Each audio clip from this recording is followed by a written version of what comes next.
Uncle John and I took a walk back to town, past the potholes, rusted-out cars, and abandoned buildings. The symptoms of a town growing old. As a cold September rain washed over us, we found our way back to the corner pub where we'd first met. We stopped to grab a bite and rest up. It'd been a long day. John ordered 3 beers for himself. I settled for a plate of fries and a Coke. He leaned back and pulled a long strand of hair from his head. There was barely any resistance. It practically fell off. "Bad timing," he sighed. "Didn't know hair loss was a thing in our family." I smiled. "It isn't," said John without looking up. "But I'm sure you noticed I'm not exactly a paragon of health." "You've never told me what it does to you. You know, whatever that is." "I didn't?" "Never." John chugged one of his beers and thought about it for a minute. Once he was sure we were alone, he lowered his voice. "Remember that sludge you got infected with?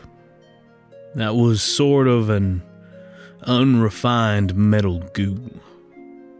Same stuff that Hatchet made Blameless out of." "Sure," I nodded. "Why not?" "I told you about how Hatchet refined it. Made stuff with it. Computer components mostly. But Blameless, it wanted to spread, to reach out." He rubbed the back of his head, squirming a bit in his seat. "Someone in Hatchet got the bright idea to make bullets, full metal jacket, coated with Blameless. They had no idea what it would do, but they did it anyway. Despite all the ballistics showing that it was useless, there was only about 20 bullets made before they stopped production. But instead of throwing them out or repurposing them, they were issued to standard security personnel, 'cause why the hell not?" "Bullets?" I scoffed. "So what did—" I thought about it as John rubbed his neck. "No." "Yeah," he nodded. "You don't just quit Hatchet. They take you out back, old Yeller style. Except the guy who did it to me had one of the Blameless bullets." "They shot you?" "Execution style. Still got the sucker stuck in my cerebellum. That refined Blameless is the only thing keeping me alive. But by God, does it mess you up." Speaking of messing up, we both turn around. The woman standing next to us had popped up out of nowhere, leaning against our booth with a cheeky grin. It was my old landlord, Leah. The one who owned the building where I first stayed when I got to Tomskog. A woman in her late 40s with one of the widest smiles I'd ever seen. Immaculate white teeth, and an almost unnaturally perfect face. Uncannily gorgeous woman. She and John seemed acquainted with one another. Well enough for her to push him aside and sit down at our booth, grabbing one of his 3 beers. John didn't protest. "Glad to see you around, Maryland." She smiled at me. "Got any sexy new scars?" "Yeah, no, and that's not my name." "That's where you're from, isn't it? I can smell it, you know." She gave me a little wink and turned her attention to John, who seemed to slowly sink into the floor. "Little John, the merriest of men. My dear brother told me he's spotted a bit of smoke rising from your chimney." "Yeah," John nodded. "Burned it all to the ground." "Oh dear, what a predicament." She sipped her beer and slid the glass over to me. I was about to pick it up like it had been a gift, but John just subtly shook his head. I got the impression that I shouldn't accept anything freely given from this woman. Well, if you boys need a place to stay until you get back on your feet, I'm sure we can figure something out. John bit his lip and fully turned to her, his eyes flaring red. What the fuck do you want, Leah? I want to help her. No. Stop that. Just fucking stop. Tell me what the fuck you want. Her smile never faded. Not a hint of frustration, unease, or aggression. Like a smiling marble statue, and just as pale. I could use the company, little John. Once John talked her into leaving, we paid our bill and left. John got a new phone and started making calls while I waited on a park bench down by Frog Lake. Just sitting there, I could imagine the caves running far beneath the surface, under that drowned church. I wondered what would happen once the year was over. Would I make my way back here, one final time? John got increasingly angry. No one seemed able to help. He even considered taking us out of town, but that would mean asking Fred for a favor, and John wasn't too keen on that idea. Instead, he plopped down next to me on the bench and sank his face into his hands. I think we gotta take her up on her offer. He sighed. It's not safe, but the devil you know, and all that. Why isn't it safe? The Babin family is a goddamn mess. All of them. I don't know how, but however Hatchet fucked them, did some serious damage. Class of 2000. She looks fine to me. Don't ever be alone with her, or any of her family, John said. Promise me. Why not? Promise me. He grabbed my jacket and pushed his fingers into my arm. I could feel him trembling, as if losing control of his fingers. One of his eyes twitched. Okay, I promise. He put his arm around me and dialed a new number. His voice sank as he asked to speak to the landlord. Leah Babin was glad to help us out. She showed us an apartment in a different building closer to the town center, overlooking a gas station and a flower shop. A simple one-bedroom apartment. I was told I could take the bedroom, as John barely slept anyway. Besides, he'd be busy paying dearly for renting that place, whatever that meant. In the end, I ended up staying there alone most of the time. John was gone for days at a time, running errands and trying to keep up with his work. He brought back 2 laptops and some kind of wireless router. He also talked about keeping up with the treatment for the refined blameless that ran through his system. Apparently, he needed some kind of medication, and his stash had been lost in the workshop fire.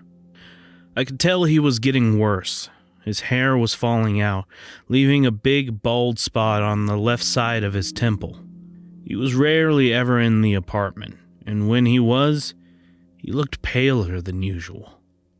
Whatever treatment he needed was clearly not working.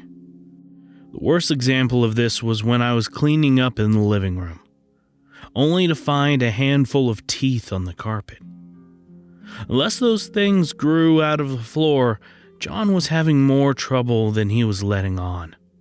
We stayed there all through September, and John's visits grew more infrequent.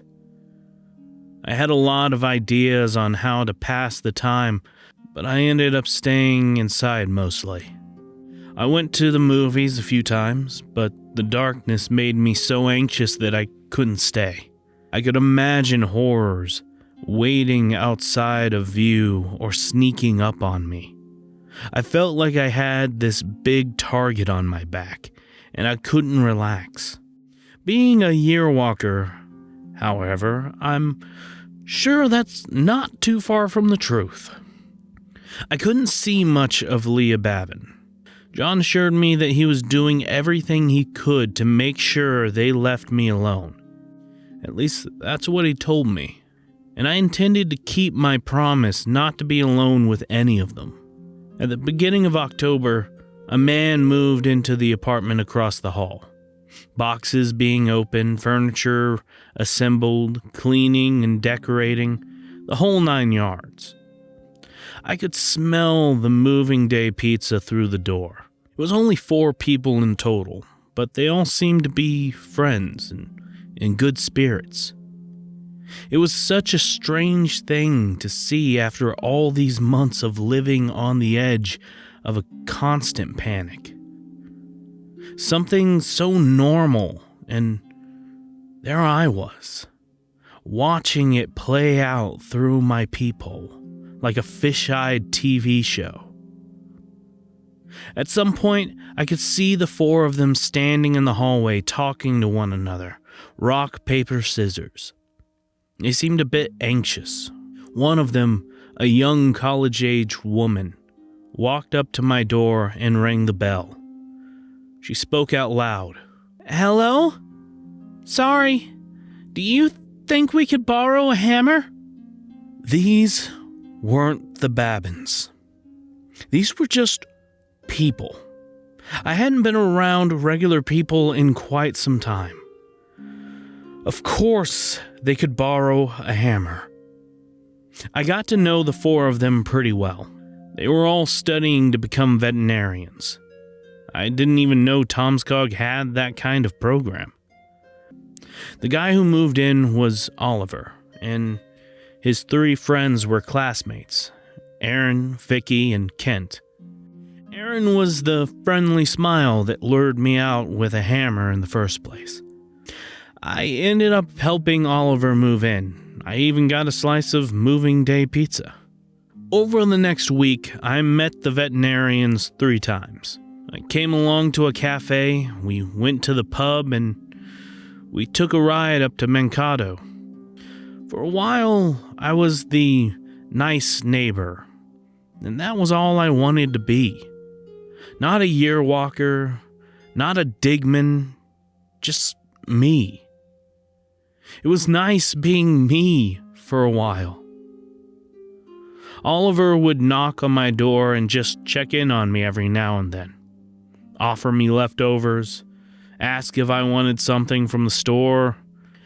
I explained to them I had a sick uncle who I took care of, just to stop the questioning about me staying inside so much.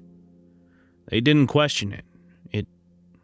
If anything, they admired me. I was quite fond of Oliver. He had a sad resting face, but a rare smile that could light up a room. He reminded me of Eeyore. Every day at lunch, Oliver would go back to his apartment and get a snack from his kitchen. Sometimes he'd get one from me.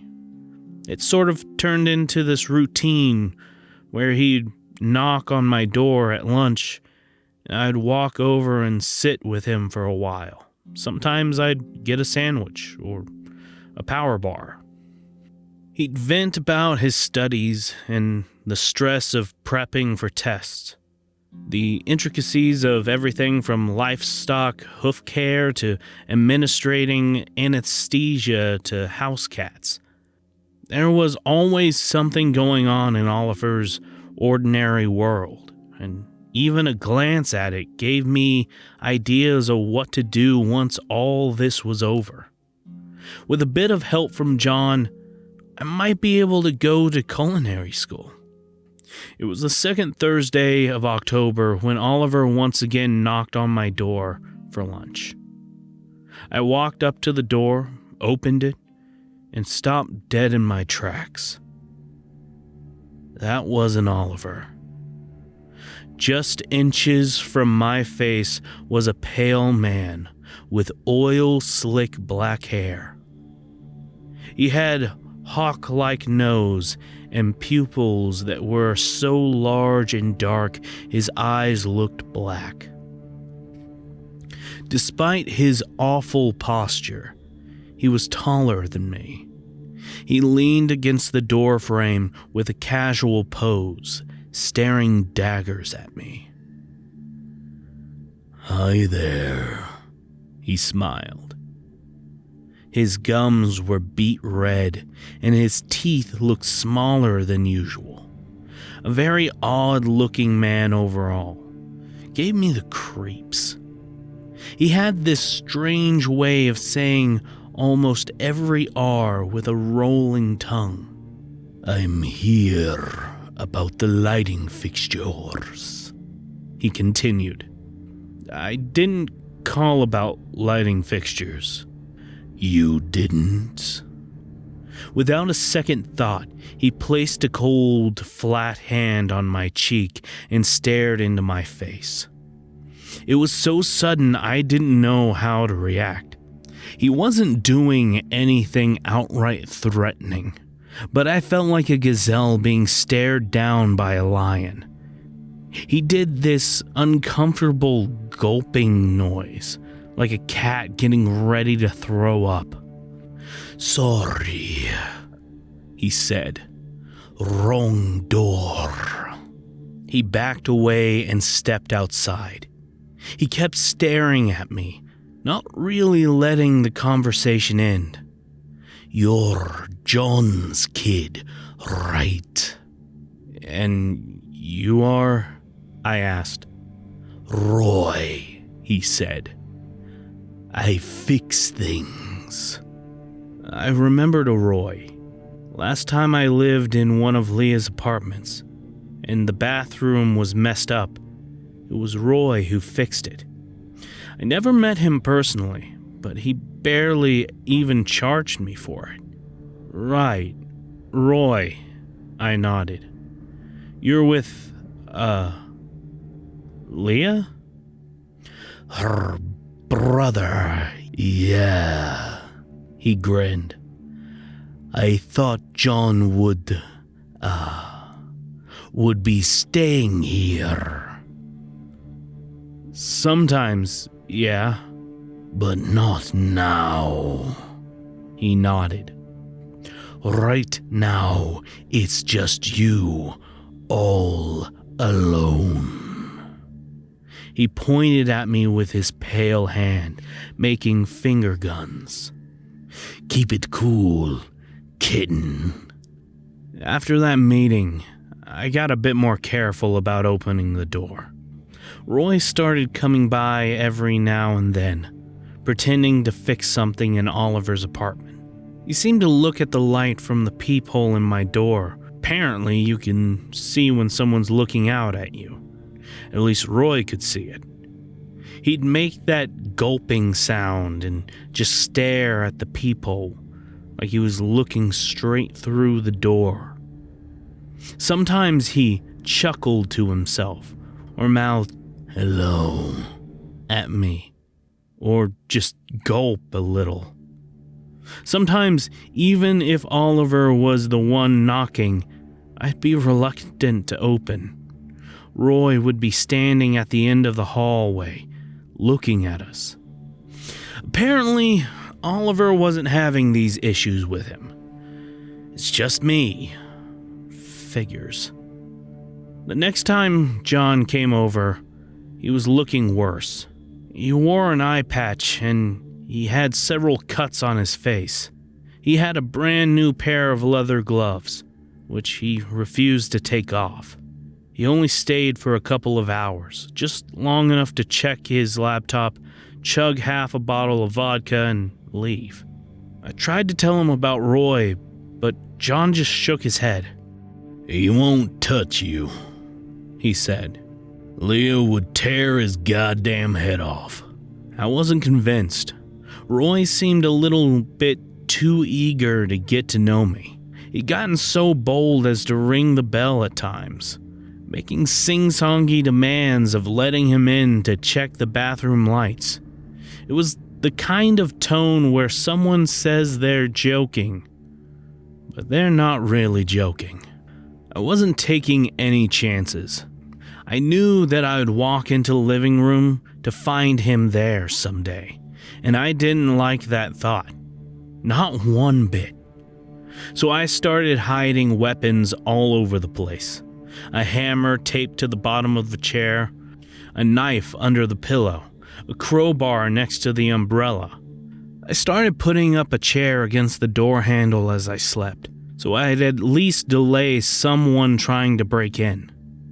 Oliver took notice, and he didn't like it. He insisted that I talk to the landlord about it. It was hard to explain why I couldn't, and why I wasn't allowed to do so. I could only refer to a vague argument with my uncle. Roy didn't care either way, and his excuses were getting more ridiculous. At one point, he didn't even try. He just straight up asked me to let him in, that he wanted to keep me company. One night, he'd been particularly persistent. I propped up pillows in my bed to make it look like I was sleeping, while I actually slept in the bathtub. I woke up to the sound of a key sliding into the door and the chair being carefully pushed aside. The door opened slightly, just enough for him to peek into the living room. I'd hear that disgusting gulping noise over and over. He was excited. "Let's be friends," he whispered, "for a while." I decided enough was enough. The next day, I asked to sleep over on Oliver's couch. He was confused, but didn't seem to mind. It'd be nice to be around a normal person. Later that week, Oliver was having a belated housewarming party. All the other veterinary students were invited, and some of their friends, a little over a dozen people in total. I can make these insane bacon-wrapped water chestnuts in honey barbecue sauce that's just to die for, and I made a whole tray of them. Oliver put up a little disco ball and shared a public playlist where people could add songs, all in the theme of animals. It wasn't exactly a costume party, but sticking to the theme was encouraged. Oliver, being keenly aware of me calling him Eeyore, made himself a little tail with a pink ribbon and a little black tussle at the end. I painted myself with black spots around my eyes and called myself a panda. It was a great party. It was amazing just how many people caught the Eeyore reference. People were getting fun drunk, and not the kind of sad drunk I was used to. Midnight wine talking in the kitchen drunk. Backslapping, "I love you, man," drunk. We had a party games, karaoke, and a drinking game. One of the guys hadn't seen The Room, so we put it on and took a shot every time he said any variation of, "What?" I got 9 shots out of that, even after he made the conscious effort not to say it. Just past midnight, the party was going strong. Some more people had joined, and I agreed to let the party extend to my place, just so people could have a place to sit and talk, away from the music. Luckily, no one seemed to take note of my barely hidden weaponry. I was in the middle of a conversation with Vicky, all the way in the back of Oliver's kitchen, when I saw her face suddenly go pale. I turned around only to see Roy standing in the doorway. "I'm not sure you're invited," said Vicky, speaking over the music. Roy couldn't hear her. He cocked his head to the side like a attentive dog. I swear I could hear something crack from his neck. He gulped a little. I couldn't hear the gulp, but I could see it. I knew all too well what it looked like by now. He stepped closer, and Vicky placed herself in between us. She probably heard all about Roy from Oliver. "Hey," she said, "you're not invited, and I think you should leave." He took one step further, and Vicky put up a hand to stop him. As soon as it touched his chest, he recoiled like he'd been shot. His eyes flared up, going dark, and he made a strange inhaling noise, like an inverse owl screech. He took heavy breaths and looked at Vicky with every little bit of hatred he could muster. I could have sworn he was going to attack her right then and there. Instead, he grabbed the kitchen door handle, tore it out, and dropped it on the floor, all the while maintaining eye contact with Vicky. I could hear people in the room going quiet, and as Roy backed away, I could tell a line had been crossed. She'd touched him, and he clearly wouldn't take no for an answer. After that night, things started to get weird. I'd wake up from things being thrown at the window, despite me staying at Oliver's place. One morning, the front door was wide open, and there were muddy footprints going all the way up to my couch. But the weirdest thing was the trash. Once, when I came back from grocery shopping, Roy had been rifling through the trash, throwing it all on the kitchen floor like some kind of scorned raccoon. So when he suddenly stopped showing up, that's when I got really worried. By the end of October, there'd been a few days where I'd only see Roy in passing. He hadn't knocked, he hadn't come by, and he hadn't done anything weird.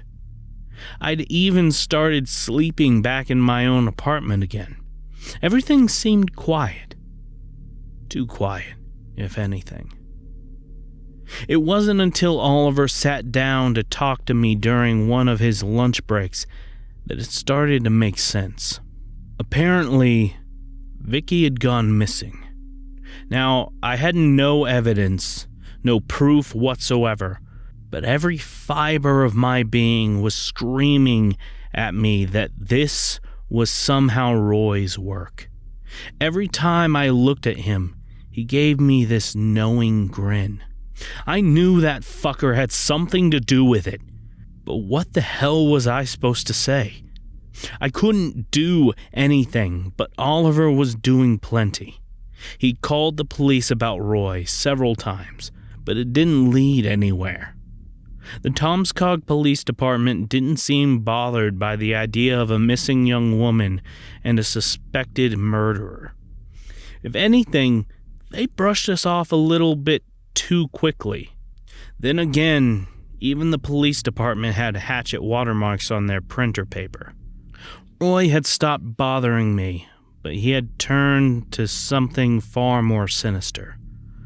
Bothering Oliver. I could hear Roy knocking on his door and asking him to come out. "Oh, Oliver," he cackled. "Wanna go for a drinky wink?" At one point, I got so frustrated that I grabbed the kitchen knife and pulled the door open. I was fully ready to murder this fucker. But the face he made... Jesus Christ. Seeing me with that knife brought the biggest, most unnaturally teethy smile to Roy's face that I'd ever seen. Like the grin of a white shark coming out of a human face. His eyes went completely black. I could have sworn he grew a foot taller. All the fight just ran out of me. But Roy was just getting started. He threw himself at me. I barely made it back inside, slamming the door shut. He started making little scratches like a pleading cat. I could hear the texture of his hair as he rubbed his head against the door handle. "Come on. Come on," he laughed. "Don't be such a whittle tease." He had this manic laugh that just kept going higher and higher, mixing into his excited gulping like a skipping record stuck on the most horrifying screech imaginable. That night, I kept trying to call John. I called him over and over and over. He didn't pick up. I couldn't stop shaking. I could feel my heart all the way into my throat. There was no way Roy was gonna stop, and there was nothing I could do. I needed John or Evan or anyone who could understand. I didn't want to say anything to Oliver or his friends. I didn't want to get them involved. Vicky was already missing, and it was my fault. Finally, I got a call back, an unknown number. I could hear John using a new phone. Or Roy. I picked it up without saying anything, holding my breath. It was John. "I can't talk much," he sighed. "Is this about the Babbins?" "He's going to kill me." "He's not.